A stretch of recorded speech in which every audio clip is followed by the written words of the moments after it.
လူနဲ့ရင်ပါခင်မင်းနေပြီးအိမ်တကားဝအထီကိုအလေရောက်လာတတ်တဲ့သမင်ကြီးပါငါစီကိုပန်းတွေယူလာပေးတာလားကွာ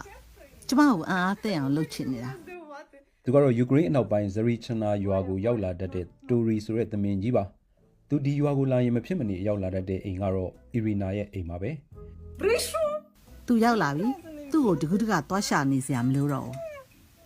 အဲ့ဒီမှာပြားမှုကျွေးထားတယ်ပြီးရင်သူပန်းသီးလဲစားအောင်ပါသူအိတ်နေပုံကိုကြည့်ကြမလားတနေ့မှသူရုတ်တရက်ကြီးကျမတို့ channel ကိုဝင်ချလာတာဘိုရီကိုဒီပိုလီဆာရာဒေတာကတမင်သားဖောက်စခန်းအတွက်ဝယ်ပြီးခေါ်လာတာပါဒါပေမဲ့ပြီးခဲ့တဲ့နှစ်ပိုင်းတုန်းကဝန်ဘလီတွေသူတို့မွေးထားတဲ့ channel ဝင်ပြီးတမင်မတကောင်ကိုကိုက်စားသွားပါတယ်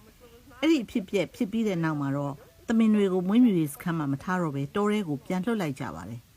အဲ့ဒီအချိန်ကလေးကဘိုရီဟာဒီဇာရီချနာရွာကိုလာနေတော့တာပါပဲ